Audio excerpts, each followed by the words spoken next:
Welcome to Shireen Conversations. I'm your host, Marjana Paravan. On today's episode, I am joined by Sanam Saghafi.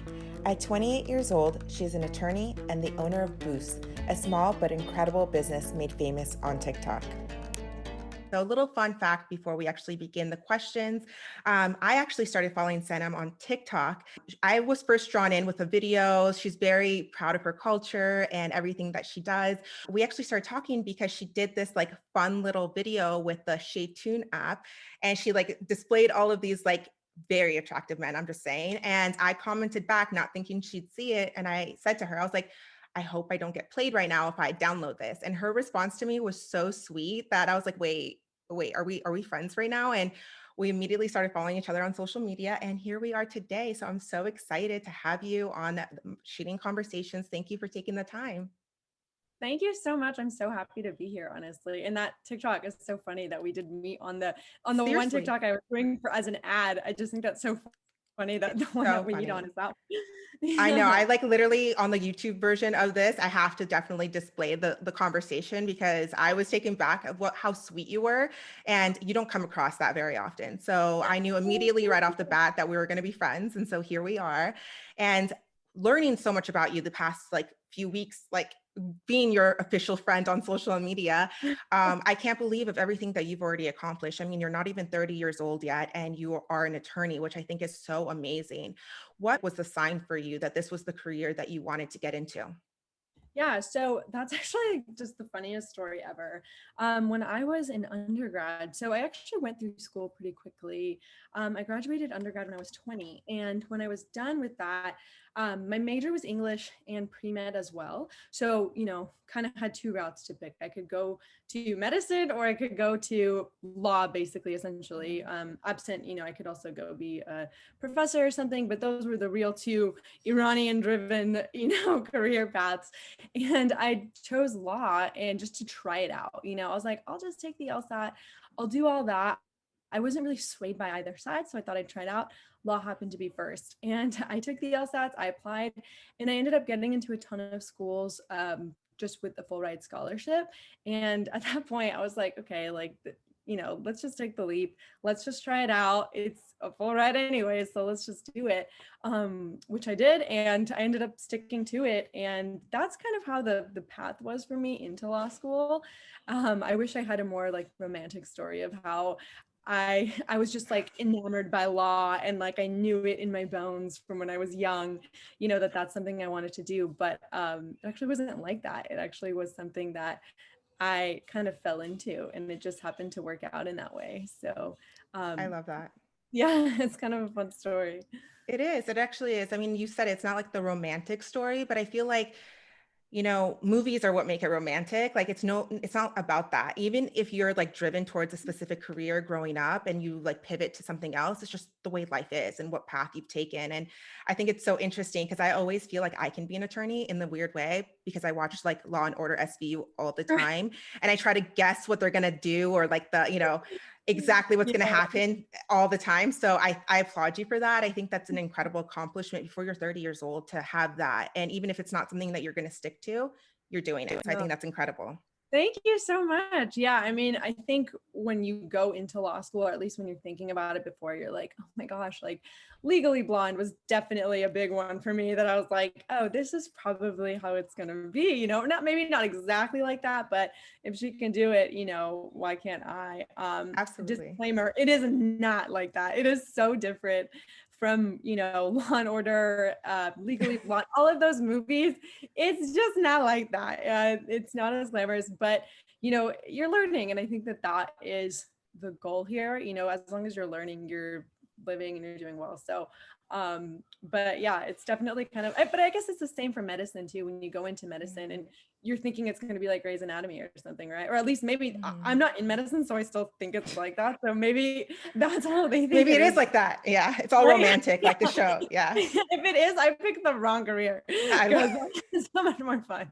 But yeah, so it's definitely, but I think most things in life are like that, right? Like it's so much shinier from the outside, and then once you're in it, you're like, oh, okay. So that's It's so interesting. true. It's so Yeah. true. And I love that you actually brought up like, the Legally Blonde concept and all of that, because like we're in a time right now that I feel like celebrities and influencers have become like the staple. Like whatever they're doing, we feel like we should be doing that too. And like reality TV and having people like Kim Kardashian going after and saying she's going to be an attorney. Not to say I don't know.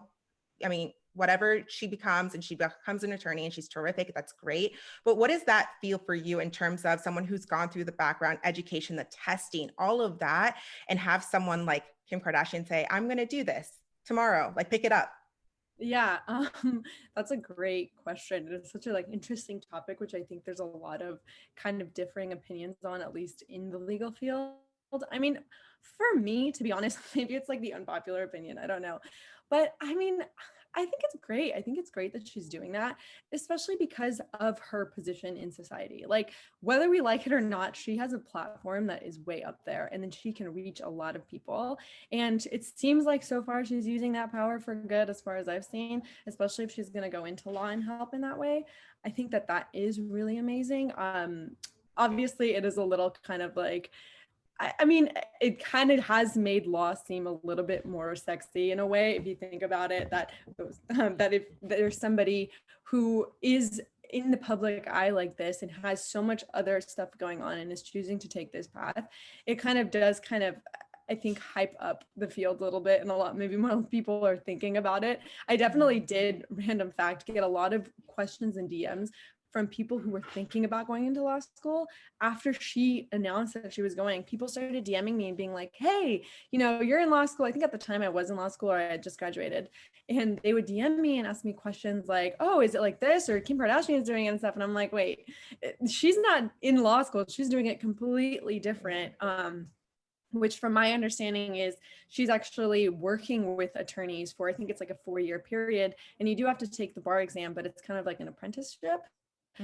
Which I also recommend. I think is actually a pretty good way of doing it. If you're not interested in the whole academic sphere of actually going to law school, which can be a lot. I can tell you firsthand as someone who, I mean, don't look at me here very, confident and talking comfortably. I was the mouse in law school. I was so uncomfortable speaking out loud in class. I hated getting called on. And when I did get called on, I had no idea what I was saying. So it definitely does, train you to be a more open person, but it's also very nerve-wracking. So I think it's kind of nice that she opened this arena and showed that, hey, like you can still be an attorney through this different path, which I think is really kind of nice, because to be honest, like if I knew that you could do that, maybe I wouldn't have gone to law school and I would have done it her way. Because another thing I did notice after graduating law school is that the study of law is so different from the practice of law, completely different. So I think when the way she's going about it and actually learning as she works is kind of great, because it gives you that experience. So I think it's great. I mean, good for Kim. I think that's awesome, that she's doing that. I mean, she's not like sponsoring me in any way, so I'm not like stuff. You're like putting on lipstick, her brand lipstick on the background. No, I think you summed it up perfectly. That's such a terrific answer. I mean, we learned, I think for us, our generation, going to school, doing all this and getting a job right after college. Sometimes we didn't learn what we learned in the real world in school. So I think what you said is perfect. Like if you know what area of law you want to get into and being able to observe through people who are in that same, field or specific area of law, I think that's a great way. But that was a terrific answer. And it's so interesting to me that you say that you're not someone who would be confident in school. I think, but then while as you're speaking, just because of who you are and your personality and speaking to you before this podcast, like I would see you as, I feel like you're so lively and bubbly and confident, but I do see where you might be saying it's an industry that's so intimidating. And I think that's like Ruth Bader Ginsburg, like basically made it very obvious in that documentary that, it's such a male kind of dominated industry, even though times have changed, but it's always intimidating to be able to be in front of people and maybe even as confident as you are in your answer, just afraid to say it out loud. Oh my gosh. Yeah. I mean, I wish, honestly, I envied those kids in law school that were just like, I have a question. And I'm sitting there like, how did you come up with that question? Like, what even led you to think that? I was still on like one of the first cases I think we learned was, it was called Penoyer v. Neff. And my thing was always like, I'm still on that case. Like, I'm still on Penoyer. Like, why are we so ahead? Like, I was just so confused and like, why is this going so quickly? I don't know why. And I think it had a lot to do with the nature of law school being, the Socratic method. You're getting called on whether you like it or not. They just go down that list and they call on you.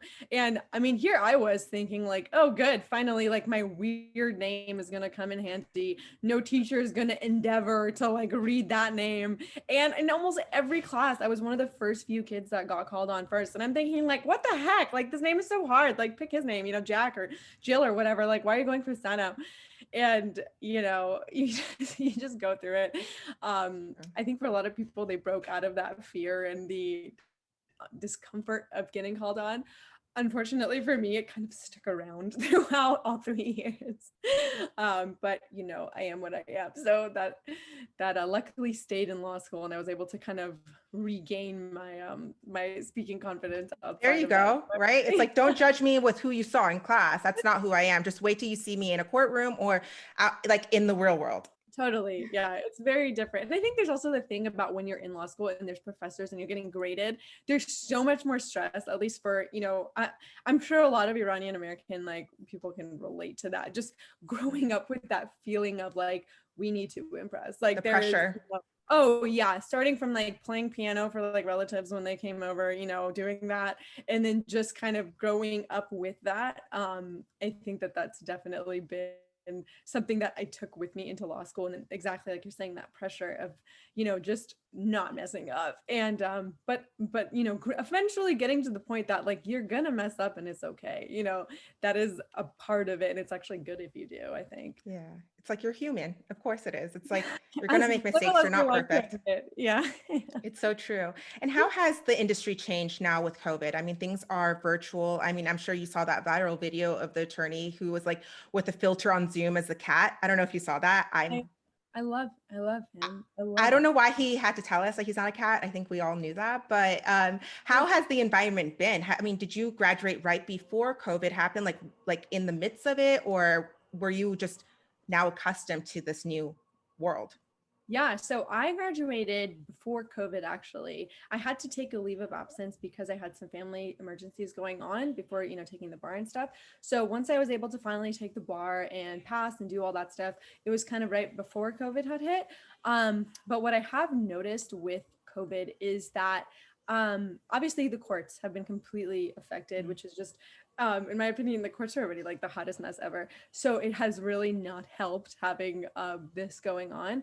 But I have also noticed in a lot of my like friends and colleagues as well that the level of stress has kind of gone down. And like I don't know what it is, but the feeling of like being able to handle your work from an environment like home and do your meetings on Zoom instead of like, with other people, it kind of has had the silver lining of being a little bit more relaxed because law is, I mean, depending again what fields you're practicing in, is very high paced.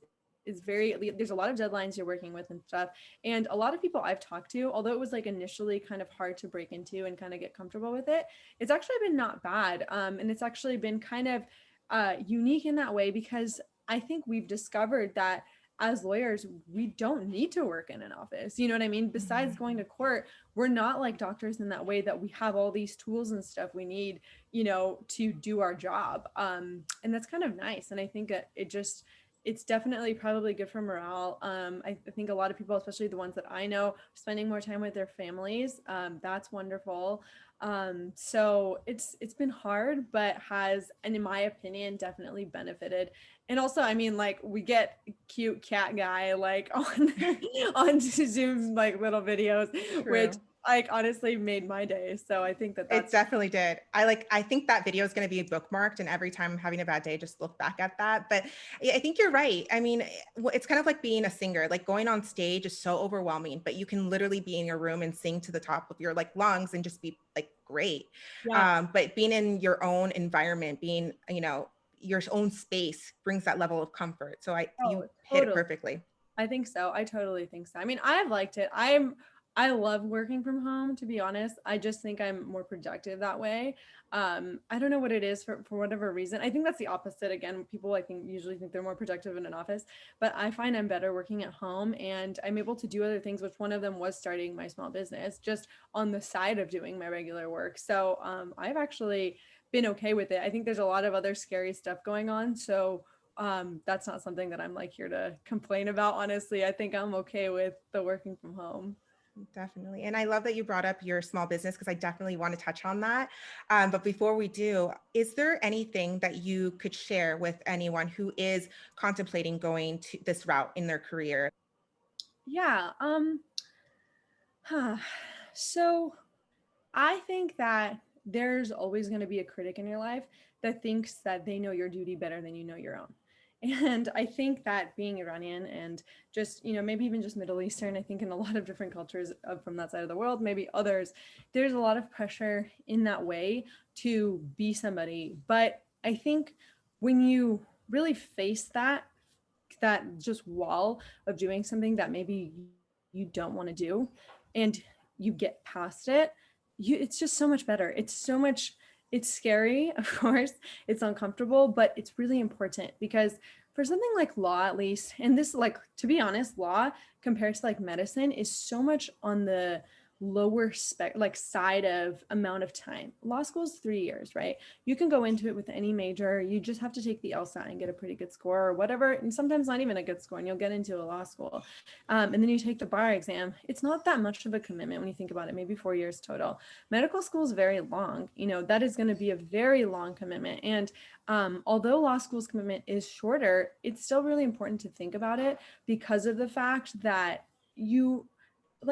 time is just so valuable. You know what I mean? You don't want to go into something for anybody else, in my opinion. And I'm speaking as somebody who kind of had a little bit of that, although my parents were very open to me going into any field that I wanted to. I think at the bottom of my mind, there was still that feeling of like, I should be this or I should do this to be considered somebody or to be of value, to society, which in my opinion now is just not accurate, because I think the best way to be valuable to society is to lean into our strengths. You know what I mean? And I did well in law school. I got into really good schools. Like I said, I didn't have to pay at all for any of them. And I did well, but the entire time I felt like a salmon swimming upstream. It was not me. It was just completely against my grain of who I am, really. And it was very difficult in that way. And thinking back, like perhaps I should have gone to medical school or something where I would have maybe been better at it, or maybe even something completely different. But I think my advice is, first of all, if you are thinking about going to law school, work at a law firm and make sure you're doing jobs there that is not like getting coffee or something. Make sure you're reading some of the stuff they're doing. Make sure you're asking the questions that are really important to ask, like, hey, what does your typical day look like? What is something you like about your work? And what the lawyers tell you, another big piece of advice is to listen to them, because so many lawyers I worked for before I went to law school were like, oh, I hate my job. This is horrible. Why are you doing this? And I would just listen and be like, oh, he must be having a bad day. And it just like continued instead of just like taking his advice of like, don't do this. So I think it's really important to do that, because you will get that sort of idea of what this field really is if you are on the fence about it. I really, really, truly think that with law school, it's one of those things that you should want it to go to it. Like, please just take my advice for it. If this is something you're like on the fence about, think about it a little longer, because it is a financial commitment and it is a very big time commitment. And usually when you go through that sort of grad school, unless you have a secondary plan, like maybe you want to go into business instead and you just want the law degree there, in that case, I think it's a great idea. But if you're not sure if you want to be a lawyer, it does sometimes get in the way of you say for instance, like somebody I was talking to last week, she wanted to go to law school, but she ultimately wants to be a nurse. And I was like, wait, like this is confusing a little. And I told her, like, I mean, you could work at the hospitals. They have like departments that I know they have people writing grants and they like to have nurses with law degrees, but make sure that the end goal where you're trying to get, like the rocks you're hopping on to get there will line you up to get there. And I mean, I still think that that's awesome that she wants to do that, but I do think that I told her like, hey, I would think about maybe doing it this way or even doing it the Kim Kardashian way. Honestly, like work for 4 years and study alongside while you're doing that. You'll get to be a lawyer at the end, but maybe you'll get that experience along the way.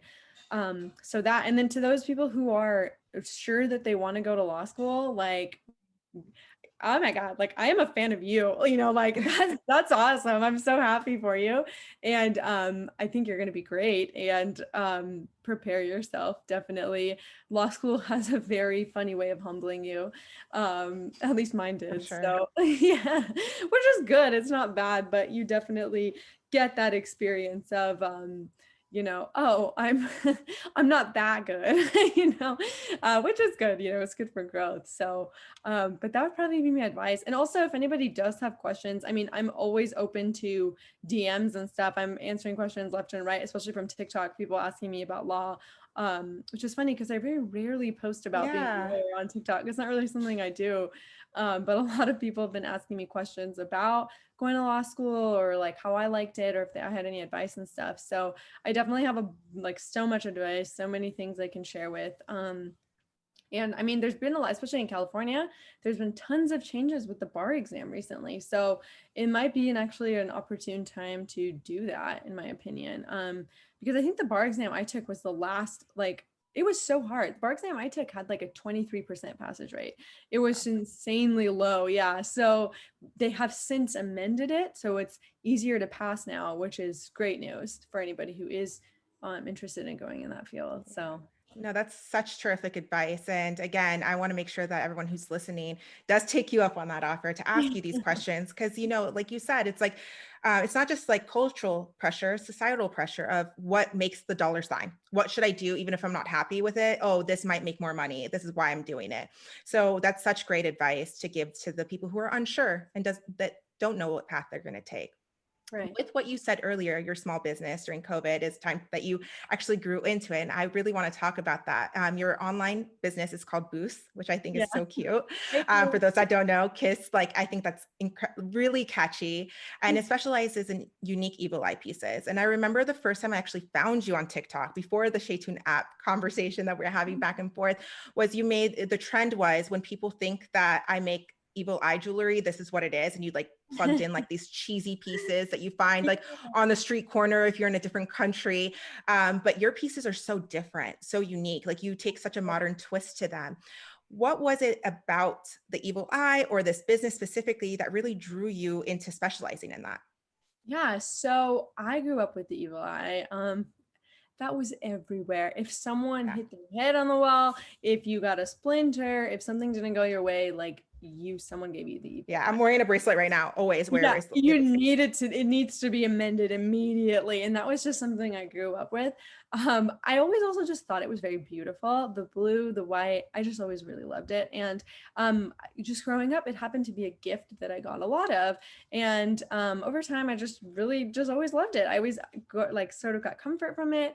And I really enjoyed that about it and the idea that it stood for. I know it does vary between cultures and religions, but at least for me and my family, this is kind of what it symbolized. And I really appreciated that about it.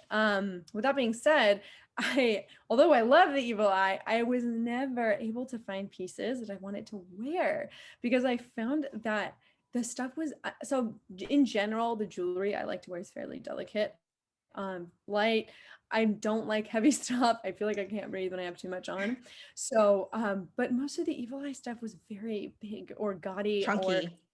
yeah, heavy. And I always just, I liked it, but I was like, I'm not gonna wear it, and I had a collection of pieces of jewelry that friends and relatives had got me with the evil eye on it, but it was, just this big old thing or just really heavy. And I'm thinking, gosh, like, I don't want to be presumptuous. Like, I don't think people are giving me that much evil eye. Like, I mean, so I ended up never wearing it. And it was just, the funny thing was, when we went and started COVID and we went into COVID, before then I had never heard of TikTok. If I had, I was like, like, what is this app, whatever. I'm a little bit technologically confused anyways. So I was like, I'm never going to figure this out. But I ended up just making some videos. And one of the audios I heard happened to be about like, these are my ladies or whatever from some cartoon or something. I love that audio. I always wanted to use that, but I'm not creative enough for that. Isn't it a fun audio? Honestly, when I heard So it, I was fun. like, oh, I need to do something with this. So I looked around and I was like, the only thing I have like a lot of was the evil eye. So I decided to make it with the evil eye, and it ended up going kind of viral on TikTok.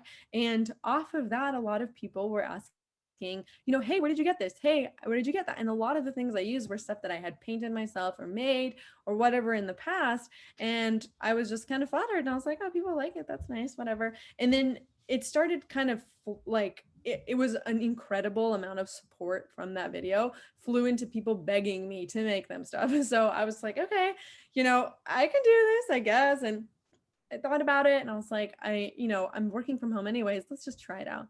So I started those little things, and I named it Boost actually because I felt like during COVID, it was one of the things that we were totally restricted from doing, and just like hugging and kissing or anything.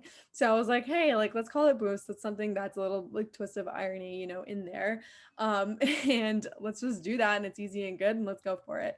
So I started making, the masks and the jewelry. And since I started, which I think was like in September or October of 2020, it's just completely taken off. And it's been so nice because I've connected with so many extremely lovely and wonderful people, especially women, Iranian women, women of all cultures, who are just kind of in the same boat as I was, like appreciating the evil eye, loving it, but having such a hard time finding jewelry that they wanted to wear.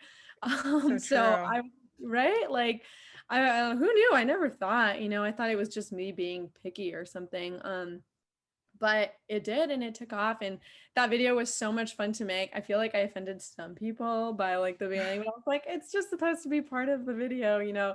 But most of those pieces that I did pick for the first half of it, those like that people think that I would make, were stuff that I were gifted, and I just like could not bring myself to wear. Like, I was just like, I cannot wear this, like, just doesn't I feel go you. with my aesthetic. So I have been excuse me, I have been doing my best to kind of speak true to that. One thing about my business was that it never started off as something that I was like, oh, I'm just doing this for like the buck. Like, this is what we're doing. And that was never the intention or the idea. It was more about just making stuff that I personally really enjoy and relate to and love. And we kind of grew this community on our Instagram, and it's so nice. Everybody is so supportive and loving and wonderful. And I'm just so grateful for it, because I feel like I made like, we're almost at 1,000 followers now. It's like 1,000 new best friends. And I'm so happy about that. And it's been very nice because of the fact that we're what, like right now it feels like we're living in a video game to some extent. And I feel like I've been given this space where I can kind of creatively do things that I enjoy, that makes other people happy. And the stories that I hear from other people, and the things that they're getting, and what they love about their pieces, or the roses and boyfriends getting for their girlfriends and all that stuff, it's just so sweet. And I'm The roses, just I'm sorry, not to cut you off, but those roses are so unique. Like, everyone is all about those. I mean, not to bring Kim Kardashian back, but they made those like forever flowers like a big deal. And yeah. it's so great. But you actually combine two very important pieces that people want to have in their homes, but again, can't find things that are what their, matches their taste. So I Yeah. love them. Such a great idea. Thank you. Thank you so much. Yeah. And I know that they have those roses with the real ones, but like, I'm sorry, I cannot keep anything alive. I'm so Same. bad. Like, it's a miracle I'm still standing. I cannot keep plants alive, like, for the life of me. I'm so bad. And I'm so sad that I don't have this green thumb, but because I feel like it's like extremely important to have, for whatever reason, especially nowadays where like plants and herbs and stuff are so great, but I don't have it. So unfortunately, every time I had flowers in the house, they were just like dead like 2 days later. So I was like, you know what, we're gonna do a little twist on It's like this. the fake it till you make it, right? It's like you Exactly. can't hurt yourself. Your feelings won't get hurt if these die because they can't. So I I was get like, that. people last literally forever. So I started making those artificially. And to my surprise, because like I was never like a huge fan of like artificial plants, but when I actually did receive some of those forever roses, and they did not last a year. Like I won't name the company or whatever, but they didn't. And they started getting smelly and weird. And I was like, what is this? Like, you're supposed to like make my job easier, not harder. So I was just over that. But so many people are like, they DM me and they're like, please tell me these roses are fake. I need to know that they're artificial. And I'm like, yeah, they are. And they're like, thank God, like, this is perfect. It's gonna last forever. And people love it because I've been able to send them internationally into, Canada Wow. and England and a lot of different places, and Good for nothing's gonna happen. you. That's Yeah. So amazing. yeah. Again, that's so impressive because you said this in this conversation that you built this not because you're trying to this is where I'm going to make the money, this is like what I'm going to do. It was a passion project, something that kept you sane during these hard times. And I think the most successful businesses are born from those type of thoughts. It's not, don't put too much pressure on yourself, create things that you love and you see a lack of in the world. And there's so many people who also feel the same as you, and they're going to be drawn to you for that reason. So I think that's incredible. And Thank being you. sending things internationally, I mean, that already takes people years to do. So good for you. Oh, thank you so much. Yeah, no, we started international from day one. I think one of our first orders was to England. And like, I mean, trust me, there's been a learning curve. It sounds very like lovely and sweet when I talk about it now. But I mean, starting a small business, definitely you learn a lot about mail. I'll tell you that. Like, my gosh, like mail in every country I have learned so much about. So everybody has their own rules. So there's a learning curve. But if anybody is interested in starting a small business, I highly recommend it. It's been so much fun, and just meeting so many wonderful people, you yourself included. Like, I mean, I'm just so happy about that. And I'm really excited to see where Boost goes. And we have a ton of new stuff that we're releasing, and just kind of moving in a lot of different companies and stuff we're talking to. So we're really, really excited about all these like improvements and changes and growth and stuff. So yeah, it's exciting. That's great. I can't wait to see the evolution and the growth of your business. I'm going to also plug it in here so everyone knows to go and follow you and check out all your pieces, because I'm not just saying it. It's very unique, very different. And so I think it's amazing that you're doing this. Thank you. Thank you so much. It just Of means so much to me, honestly. Absolutely. And one thing I did want to bring up too is when we first spoke, you actually brought up this, like we both agreed, like growing up first generation here, like, yes, we didn't have as much challenges as our families and, the generation before them had when they came here. But growing up in a dominantly non-Persian area, sometimes it's hard because we always feel different. Our names, yes, you brought that up, our names are different. And I think I joked with you is it's weird for me to actually speak to someone who knows Farsi or is Iranian and say my name is Marjana, because like Right. I've been known to be Marjane. And so I catch myself, I'm like, this is so liberating, I can say my name correctly. But you and I both firsthand have experienced that in terms, not necessarily to the extent of like maybe bullying where other people may experience, but not feeling like we could fit in. And you Right. actually said something that I loved. You said you learned to grow into your character during that time.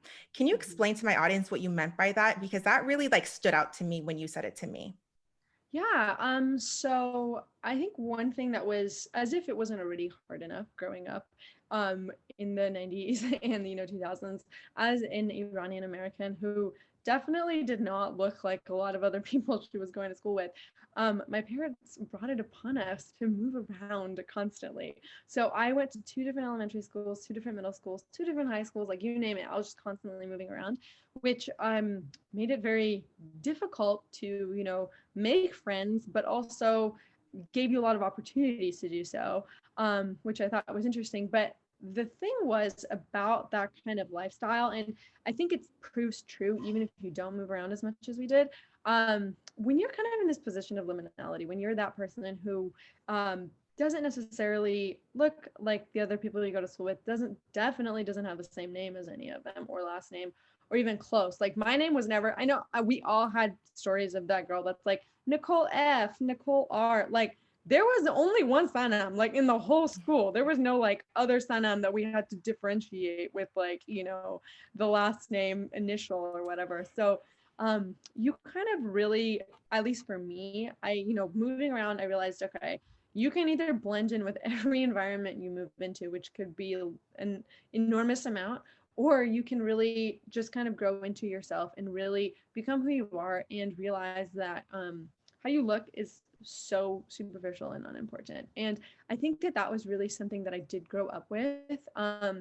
I mean, it also helped that I was like this 46-year-old with like really dark hair and like eyebrows that were not tamed at that time. And you had no option but to rely and insist upon yourself and your character.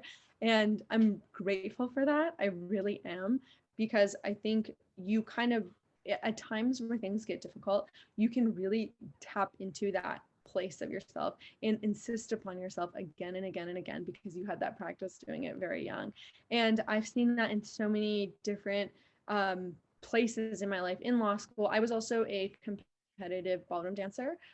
Before, for Wow. years I was doing that. Yeah. And in an environment like that, again, where I was surrounded by these beautiful blonde, Russian, Eastern European women, and then here I was like, hey, my hair is so dark, and just looking so different from them, but being able to compete on the same level as them and literally in the same arena as them, and doing so and not letting those thoughts of like, oh my gosh, like they look like dancers, like I don't look like a dancer, or they've been trained since they were 4 years old doing this. It took me, a few, I don't have as much experience as them or whatever. And just insisting upon that self that you have and being like, hey, I'm connected to something bigger. I am still valuable. I am still somebody who's worth something. And one of my best friends actually said something to me once that I thought was one of the most beautiful things I ever heard. And she said, it is so sad that people put so much weight on appearance. And she's like, my heart hurts for those people that put so much weight on their appearance and stuff, because Yeah. and I totally agree with that, because I think that it's one of the easiest things that are we lose, and it is something that it does go, so I think that when you insist upon yourself and you really grow into yourself and grow into that character of, hey, I'm kind of funny, or I really like reading, or I'm really talented at this sport or instrument or whatever it is, and you really kind of allow that part of yourself to blossom and you nurture it and you take care of it in that way, um, you're winning before you even start, in my opinion. Yeah, that's so important. Like you said, it's very interesting that you picked that up in such a young age, because I feel like nowadays this is when people are having those conversations. And back then it was kind of like toughen up, like it's kind of like in your mind, like your parents came here from a different country, like look at the sacrifices they made, like how tough they are. Like you need to be that tough too. So it's so amazing to hear you say these types of things. Oh, thank you. Yeah. I mean, I also do want to mention that like there was a lot of that. I mean, I think as children of immigrants, we get like bombarded by that, and like of the idea of that you need to be tough because like look at what we went through. But I think it's really important to just highlight the fact that it is important to be tough, but I also think it's equally important to be gentle with yourself. I think it's so important to be gentle with yourself and to realize that even though our parents went through certain struggles, if we're not facing those same struggles, it doesn't make us any weaker. I think we have a lot of different things that we deal with. And like, for instance, when I talk to relatives or my parents, even in the way that when they came to this country, it almost sounds easier to get a job the way they did. There was no resume, they just went there and they showed up, and if they were there, they gave it to them, and now it's just such a Olympic like activity to get a job. And I know I'm hearing this firsthand from a lot of people who graduated law school, a lot of people who are waiting on bar results, whatever. It's not easy. And I think that it's really important, especially right now with COVID going on and everything else just kind of being extremely jumbled. Like I said, we're in a video game basically, to just be gentle with yourself and be like, hey, it's okay. Anxiety, depression, stress, these things are all a part of this. of growing. And just keep in mind that you do have those growing edges. I tell myself that every single day. Like, I have these growing edges and we're going to get to where we want to get, but it's going to take time. And the softer you are with yourself, the easier those transitions are, I think. And yeah, I really think that that's really important to highlight, because I mean, like, I'm the eldest child of an immigrant family. Like, we are pretty tough. Like, I will tell you, we're tough as nails. And after a while you realize how important it is to be good to yourself, I think. Definitely something I'd like to highlight for even the younger children of the families. But it is something that I would like to share with everyone, to just remember, every day. So Absolutely. And such a great takeaway. As the eldest as well, I co-sign that and I completely agree. No shade to the youngest or the middle child, but I totally understand exactly what you're saying. yeah, totally. I think it was Isaac Newton that said, if I see far, it's because I stand on the shoulders of giants. Yes. Yeah, enter giants is the eldest children. So true. Jokes, all jokes, but yeah, I like to joke with my siblings, like, about that stuff. So, but yeah, everyone should just be gentle with yourself. It's such a hard time right now, and things are so crazy. So, I mean, it's Absolutely. it's definitely requiring a new version of ourselves. And I don't know about you, but lately I've been tracking my progress literally breath by breath and just taking it at that speed. So it's been kind of nice in that way. Yeah, it has been. And I have been as well. It's kind of like a checking in with yourself to see like what are the wins that you had. Maybe you haven't accomplished the big goal at the end of the day, but what have you done leading up to that big goal to check it off and say, look what you did. Look what you've done. You know what I mean? It's the little things at the end of the day as well. So with that said, my last question actually is one of my favorite questions.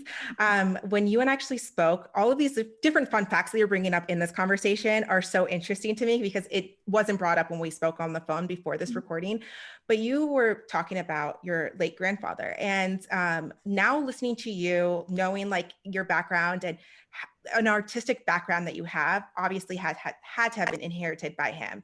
And when you had mentioned his name to me, I only knew him as Aha Haydari. So I didn't know him as Ali Haydari. So Yeah. when you said it to me and I told you this on the phone, I got literal chills because yes, he's a very well-known person in our community with over 50 plus years of contributions to the Persian culture, poetry, calligraphy, art.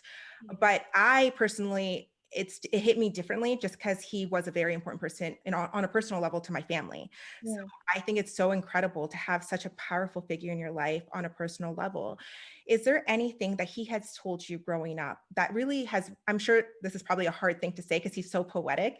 Was there anything that really sticks with you that you think about all the time that, you know, it just keeps his memory alive to you specifically? Yeah, so he and I were insanely close. I was and everyone will deny it, but I was the favorite grandchild by miles. And I think it was just because I was the first girl, so I was definitely a favorite. But he and I were just extremely close. From a very young age, he trained me to read poetry and to recite poetry the way he did, which was something he was very well known for. And so from a very young age, I was sitting there memorizing Hafez and like Molana and just his own poems, you name it, I was memorizing it. And he would take me to his events and I would recite with him. And it was just such a great experience for me because, it was just such a deep dive into our culture, but he made it seem so effortless. And he was such a soft person. But in two things that he always, and I will always stand by this, that he made sure I always remembered was one, and he'd always say in Farsi, "Az rang natars," don't be afraid of color. Wow. And what he meant by that, obviously he was an artist, but he didn't mean like, when you're drawing, like, don't be afraid of color. I'm sure he meant that in that way, but what he really meant was to don't be afraid to live, in my opinion, is that's Wow. because that That's when so people say, beautiful. yeah, he'd always follow it in that way, like, as dying natas, don't be afraid of color, especially when I wanted to do something that I was a little afraid to do, he would say that to me. And he'd say it in a lot of different ways. And actually I wore purple today because that was his favorite color. I love In his that. honor, yeah, I wore some purple for him. But if I was, and sometimes he jokingly say it, like if I was wearing all black, which is like unfortunately like Right a now? staple of Me? Yeah. mine. Yeah. My entire closet minus the sweater. He would always look at me and say, "Azang natas," like don't be afraid of wearing color. You don't have to wear all black. And I think it's such a great message because there's so many environments where we're in and we just don't feel enough, or we're really scared to take that leap. And I get it. Like, trust me, I get it. I'm just, we always like have those kind of environments that we're in. And when I would think back to that and how he would say that, I would feel so much better. Because I was like, okay, I can do this. Like, I got this. I shouldn't be so afraid. Don't be afraid. And it kind of gave you that courage boost. So, and he said it in such a beautiful way. It was just so poetic. It wasn't like, hey, you got this, girl. It was just like, hey, don't be afraid of color. And I was like, oh my God, I love this. Like, this is great. So that was one thing he'd always say. And then the other thing he would always, always say is love. Love is everything. Everything around you is love. He would just say, Hamechi eshre, to eshri, and he would just say that about everything. And I think as a person who had published as many books as he did, as somebody who was as talented as he was and was able to connect and twist language so beautifully the way that he did, you have to really believe that. You have to believe that everything is love, or else how can you do stuff like that? To be honest, like, I've never met somebody like him who was so purely, anything he did came from love. Everything. He didn't have one instance where he was malicious or anything. And whether he was drawing, or whether he was watching a sunset, or whether he was talking to someone or hugging someone or watching a bird, which was something he'd love to do, is just to watch. And he'd say, look, these are love. I'm Ishkan. Like, these are all love. Everything in this world is love.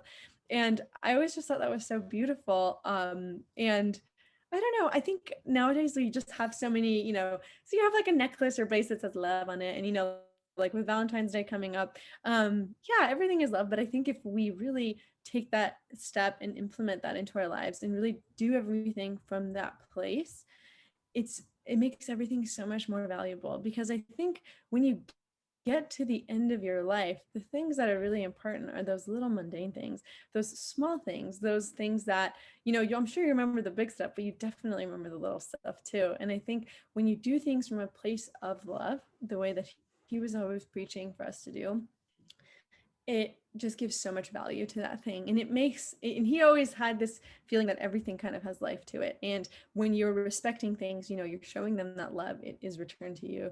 And I was just really, I really loved that. Of course, like, I ended up being an English major myself, like tons of writing competitions and stuff like that too. So obviously, like, that side of me totally loves the poeticness of the things he would say. But it just, I think they're really good messages. I will actually add one more thing that he said that I do think is really important right now, is he always said, "Inis bogzarad," which means this too shall pass. So I think that is, I have not used a sentence more in the past 2 years than I have used that one.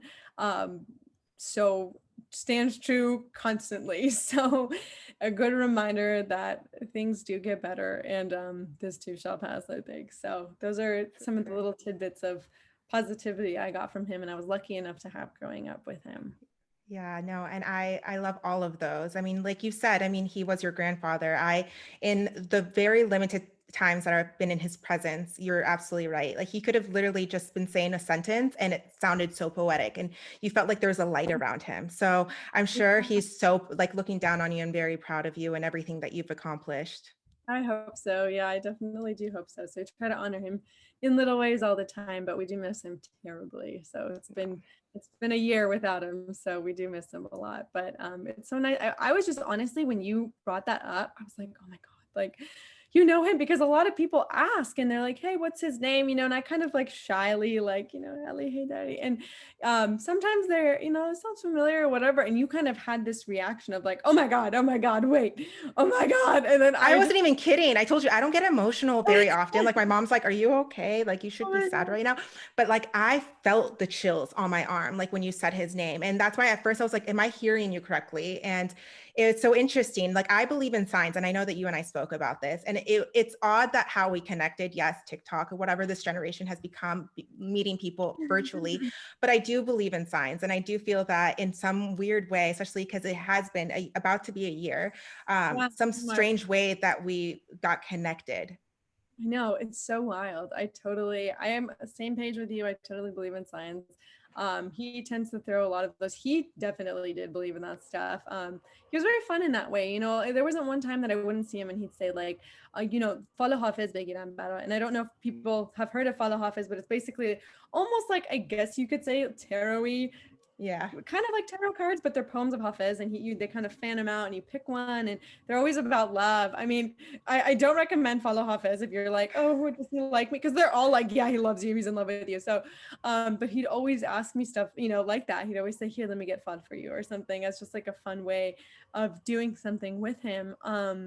And he was totally about that stuff. So I think it's no accident that you and I met, and I'm just so happy we did, because this has been so fun, and just getting to know you and connecting with you in that way is just so crazy. I called my grandmother after we spoke and I was like, do you know who I was talking to? Like, this is crazy. And she couldn't believe it. She's like, that's amazing. That's so wild. Like, how did that even happen? It's So crazy. I'm getting chills again. And it's not even the fan or anything that's near me. But I too also brought this to my mom and told her, because I was like, guess who I just talked to, and her, like, who her grandfather is. And she just stared at me like, that really gave me nothing. But I gave her like one more hint, and I was like, it's someone that you really, really respected. And literally, without even questioning, she said his name. And so then she's like, I met her. She was very young though. She came near the office. And for those that are listening, like, her grandfather and my mother worked in the same center area, which was like everyone was like Persian in that area, that hall. But he absolutely was someone that meant a lot to my mom, still does. He's in a lot of our conversations. So I think it's such a beautiful honor, that you got to experience life with him and what you've learned from him. And even the wisdom that you shared with me and my audience today, I think is very valuable. Gosh. My pleasure, honestly. I wish I had more to share. I mean, he was just such a fantastic person, like really diamond in the rough. So I do feel blessed that I was able to grow up with that and share what I can of what he said. But yeah, if anybody ever wants to hear one of his poems, just DM me and I'll like. I love it. We're just plugging Sanam here. If you want to talk to her about being an attorney, she's got you. You want to talk about a small business, she's got you. If you want to talk about her grandfather, I love it. I love it. We're definitely, like, if people need to talk, I mean, I get it. Sometimes you just need to talk to someone, and I'm like, I'm here. Like, I'm not a therapist, but like, we could talk. Like, we could send memes and stuff. Like, whatever. Like, I'm here. I'm chill. I love that. Well, I'm definitely going to take you up on all of that. Yes. The memes, especially. But no, Sanam, thank you so much for joining me today. Again, I was so excited to have this conversation with you, not just because of like everything that we've, the weird way that we met, or just because we're the same generation. And I think what's really important that you also mentioned that you value is, we've experienced this firsthand growing up, and the pressure, getting into our careers, life, and the fact that you also see value in these type of conversations was super important to me too. Yeah. Oh my gosh. I love what you're doing here. I think it's fantastic. And I honestly, I'm officially like a listener. I love all the conversations you've been having. I've been sharing it with everyone too, because I was like, oh my God, this is amazing. So I'm really happy about that. And I can't wait to see honestly where it goes. Like, I'm so excited to read about you soon. For more inspiring interviews, head on over to shireenconversations.com. If you liked today's show, please subscribe on Apple Podcasts, Spotify, or Google Podcasts. And don't forget to rate and review, and follow on Instagram, Facebook, and Twitter at Shireen Conversations. You can also watch episodes on YouTube. I'm Marjana Paravan, and you've been listening to Shireen Conversations. Thank you.